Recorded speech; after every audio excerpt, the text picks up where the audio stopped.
Epilogue. Hey! He could hear a soft voice calling to him, but couldn't pinpoint the source exactly. Where was he now? Over the friggin' rainbow? Mulder, are you okay? His eyes opened, and he found himself staring into rather concerned crystal blue ones. Scully, he stammered. Where am I? She looked puzzled. At home, you twit. Home sweet home. No place like home. Whose damn home? He asked, annoyed. Wow, that must have been one hell of a dream, babe, she said sweetly, stroking his hair. Dream? He muttered, dumbfounded. Yeah, I was only out the room for 5 minutes? It didn't take long to get her to settle this time. Only when I came back, you'd fallen asleep. You were completely comatose. Her? He asked, even more confused. Why was nothing making sense? Catherine, our daughter? She replied, now a little troubled. Mulder, what's with you? I don't know, he replied in all total honesty. Scully kissed him lightly. Honey, wherever you were, you're back now, safe with me. Noticing his confused frown, she added softly, whatever that dream was about, that's all it was, just a figment of your imagination. I guess, he replied, but couldn't accept the words that had just come out of his mouth. The spaceship, the torture, his agony and torment, that had all been painfully real. He grimaced at the unintended pun. Reaching out to touch her face with his fingertips, he felt the warmth of her soft skin. You're real? He asked, not completely convinced. Noticing the uncertainty in his eyes, she took hold of his hand and gave it a soft squeeze. Yep, I'm flesh and blood, she teased gently. This is a real bed in a real house. The real world. She kissed him again.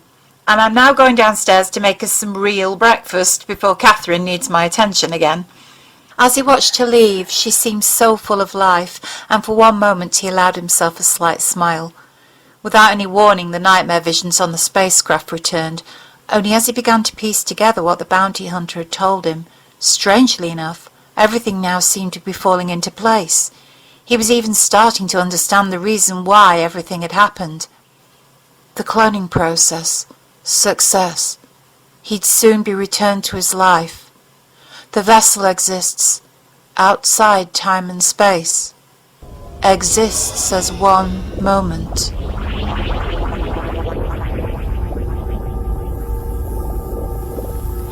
What has happened is happening and will happen, the alien bounty hunter repeated, as it continued to watch the wretched corpse of the man in his constraints, desperate to be free, begging to die. He felt icy tendrils of fear grip his very soul, for he now knew that he would never see his soulmate, his touchstone, his one true love ever again. His fate had been sealed in an out-of-time limbo for all of eternity. Scully! Mulder screamed in sheer terror as the darkness engulfed him.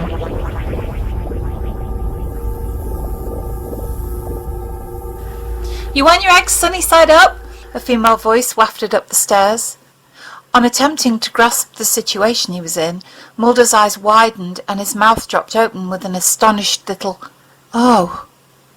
We are the same, right down to the last atomic particle. That's what the bounty hunter had told him, which meant identical in body and mind. So one version of me lives in perfect contentment with Scully and my child, while the other remains traumatized on the alien spacecraft. Left to face a living hell? Damned for the rest of eternity? He asked himself, alarmed. But which one is which? It took him all of 5 seconds to realise if he tried to solve this conundrum, he would go around the bend. And come to think of it, did it honestly matter? Honey, did you hear me? Scully's voice sounded frustrated. He knew if she didn't get an answer, she'd be pissed. Then he'd probably get no eggs, not even any breakfast at all. She'd go back to work at the hospital and he'd be left to stick some Pop-Tarts in the toaster, or maybe resort to just having a cup of coffee. Cooking had never been his thing, but he did know how to switch on a kettle. Sunny side up, he called back with a grin. Oh, and make sure the bacon is crispy. Her retort was light-hearted and playful. Yes, dearest. Then, settling back against the bedhead, he began to feel a sense of gratitude, whichever version he happened to be. The main thing was this Fox Mulder was living the life he could never have dreamed of having, with his beautiful red-headed wife Dana Scully and their little daughter Catherine. He'd escaped from the darkness. Mulder's lips formed into a slight smile, then began to widen. "Guess I got the happy ending," he said contentedly. Finally, he understood the part he'd been given to play. It was all clear now, and he welcomed this revelation with open arms.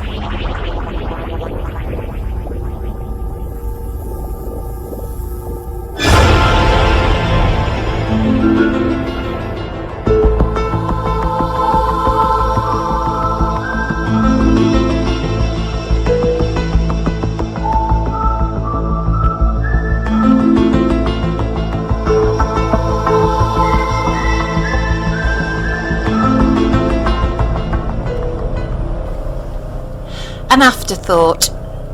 So, which Mulder remains in the nightmare on the spaceship, and which one lives happily ever after? I'll let you decide, dear listener. Just remember the rules of the quantum world.